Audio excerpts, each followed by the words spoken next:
Hi, I'm Stewart Spinks and welcome to episode 75 of my podcast, Beekeeping Short and Sweet. Well, today I'm sat in my office preparing this week's podcast in 32 degrees of heat, which for us beekeepers here in Norfolk in the UK is somewhat uncomfortable. But as I gradually melt, my thoughts are turning to late summer treatments in preparation for the coming autumn and winter months ahead. I'd like to share with you my plans for treating my bees against Varroa and talk a little about preparing my bees for the colder months ahead.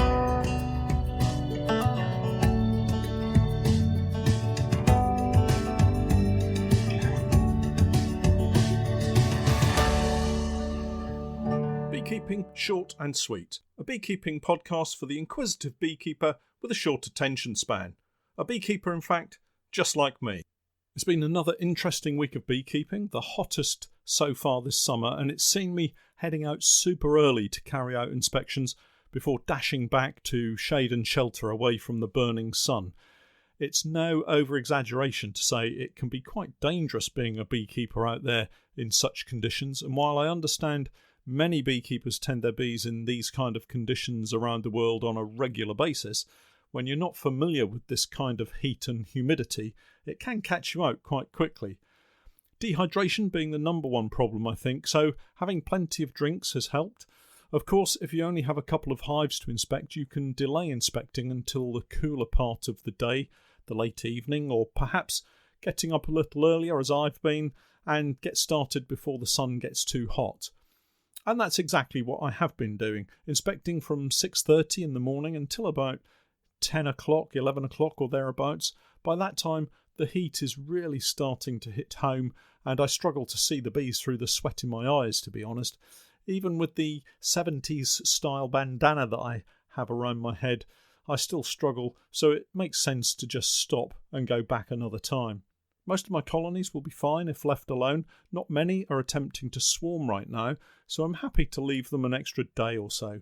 You might recall from last week's podcast that I had to rescue a virgin queen from a queenless nuke colony that I'd set up, and unfortunately they set upon her and would have surely killed her if not for my intervention. I popped her back into the hair roller cage with a plug of fondant and crossed my fingers in the hope that she would be uninjured and be able to be accepted, get out and mate, and settle into building a colony of her own.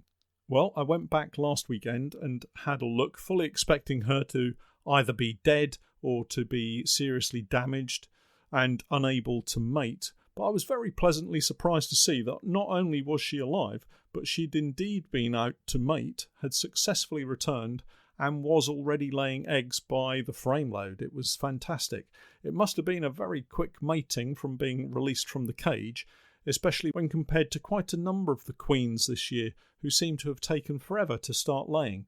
But I'm so happy she survived, and I'll now need to move them over into a larger box, and I use commercial beehives so that she can continue to build the colony's strength. In other news, my queen mother that was donating all of the eggs for my queen rearing program disappeared last week. She finally got the better of me and I suspect swarmed. It was the first few weeks that I'd seen swarm cells in that particular colony and thought that I'd removed all of the swarm cells, but I obviously missed one. I can't be too disappointed as she was a yellow dot queen and it was the first time this colony had tried swarming in almost 3 years. I guess I must have become complacent in thinking they were never going to swarm. The good news is, of course, I've been able to raise several batches of queens from her, so she lives on in her daughters, and all that remains now is to assess how these queens develop, check out their various traits, and get them heading up strong colonies for the coming colder months. It's true to say that the next few coming weeks are a good starting point for the beekeeping year. Once the summer honey is removed, it's time to start the whole assessment period to ensure all the colonies are strong enough to survive the winter ahead. Now, this could be a full-sized honey production colony, or equally a small nucleus colony just made up and building through the late summer. If you're new to beekeeping and thinking of starting beekeeping with a couple of colonies, you're fast approaching the point where I would say wait until next year. You can still easily build up a colony to overwinter, but if you're inexperienced and not sure what's required, I would advise waiting until the spring and letting the more experienced beekeepers take on the responsibility of getting nucleus colonies through the winter and all that is involved, instead of perhaps getting it wrong and causing the demise of a nuke and of course the expense that goes with it. Overwintered colonies have a track record of a good laying queen that has survived a winter with a healthy colony. They will have been treated for Varroa and should be bursting out of the box in spring, ready to give you a lot of pleasure in your first full season as a beekeeper, rather than the terrible loss of a colony through January or February. With that in mind, now is the time to make contact with your preferred supplier and place an order for an overwintered nucleus colony. They sell out very quickly, so get in early to avoid disappointment. This year, for the first time, I'll be selecting a number of strong nucleus colonies for sale as overwintered nukes, so if you're interested in securing one of our nukes, do check out our website where we'll be shortly posting details of how to place an order. Many experienced beekeepers will tell you the beginning of the year begins in late summer, and at this time of the year my thoughts turn towards late summer treatments for Varroa mites. We've had a pretty good year thus far with low mite levels, a welcome result of our ongoing programme of treatment over the previous winter with oxalic acid sublimation and the upcoming treatment with Apivar. I have used Apivar before and it works really well without being unnecessarily harsh for the bees as some of the other treatments can be, such as Max and some of the thymol based treatments. When administered, I don't see any major reaction to the Apivar treatment as it's a slow release treatment lasting for as long as 10 weeks. The active ingredient is called amitraz and acts on the Varroa octopamine receptors, causing overstimulation which leads to the Varroa being killed. Now, I'm sure you're all well aware that I try to avoid getting too technical with my beekeeping, and I don't want to get drawn down the path of octopamine receptor issues, but it appears that these receptors are involved in some way with the signalling pathway within the Varroa mite that's involved in response to food. But honestly, that's as far as I really want to go in talking technical. Suffice to say, Apivar kills Varroa with no adverse reactions to the bees, according to the detailed summary of product characteristics available on the Veterinary Medicines Directorate website. I'll pop a link to their website in the podcast notes. Each pack contains 5 double strips, giving 10 individual strips altogether. There is a perforation down the middle which allows the 2 strips to be separated, and each strip has a V-shaped cutout which allows it to be suspended between 2 frames, and each strip is placed within the brood area. To get the treatment spaced correctly, there should be a couple of frames between each strip, and this can be adjusted as the treatment period progresses to ensure the strips are always in the brood area. Don't be frightened of moving the strips or giving the strips a scratch with a hive tool to ensure the active ingredient continues to filter throughout the brood area. These strips can be used in nukes as well as full-size colonies, and I'll be using a single strip in our 3-frame nukes as well where needed. Of course, there are many other treatments available to beekeepers who have a desire to treat for the Varroa mite, and the Veterinary Medicines Directorate website is an excellent place to visit to get details of all of the latest authorised treatments available here in the UK. Whichever way you decide to go with treatments, it's important to make sure you have everything in place, ready for the treatment period, as the autumn will soon be upon us and fly past very quickly, and a relatively gentle time frame can soon become quite urgent. Most of the UK's online beekeeping supply companies stock a range of treatments. However, I think Thorn Beekeeping are the sole UK supplier of Apivar. I'll put a link in the podcast notes, and if you do happen to contact Thorns, please do let them know you heard about it here. Another area to start checking now is protection against wasp attack and robbing by other colonies. As the forage amounts start to reduce, and here in Norfolk it will be like a tap being turned off, we find wasps start to find their way into apiaries and will quickly find weakened colonies to rob out. Once the robbing starts, there's little hope of a colony being able to fight them off, as it's normally the very weakest colonies that succumb to this form of attack. The trick here is to unite smaller colonies and to reduce the amount of room at the entrance to the point that bees have a small queue to get into the hive, having returned from foraging.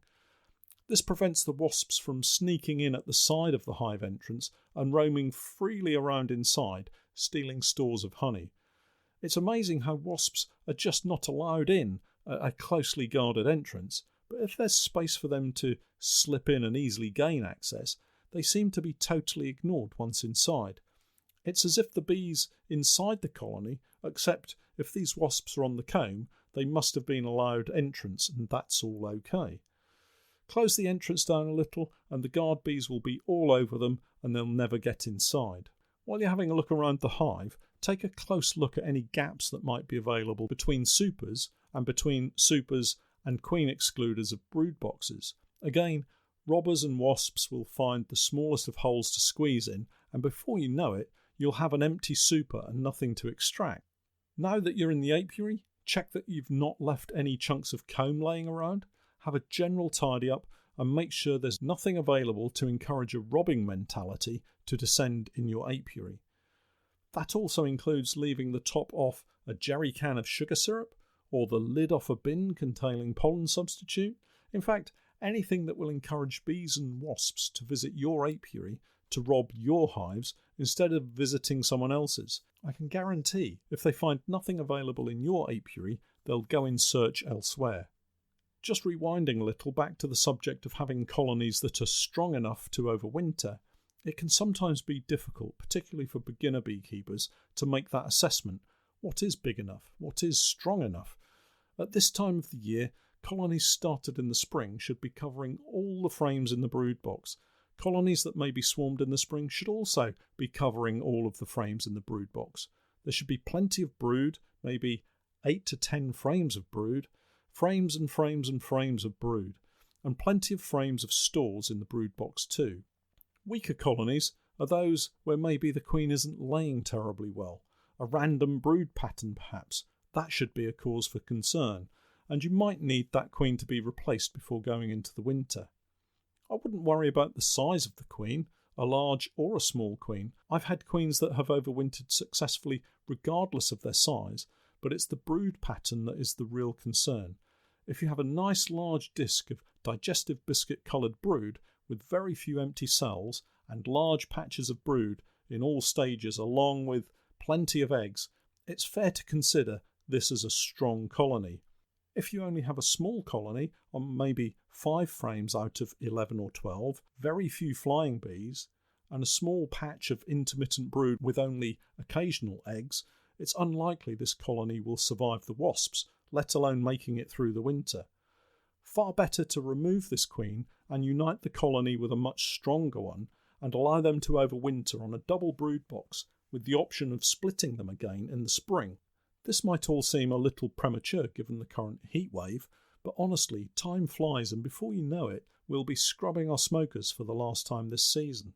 Finally, if you are tempted to give Apivar a try, remember it's a 6 to 10 week treatment, so get it into your hives as soon as you've removed the honey. You can catch up with more of my beekeeping journey by checking out the growing content list on my Patreon page, which is patreon.com/Norfolk Honey. Well, that's it for today. Here's to another great, if not slightly cooler beekeeping week, and thanks for hanging around until the end of the podcast. I'm Stewart Spinks, and that was Beekeeping Short and Sweet.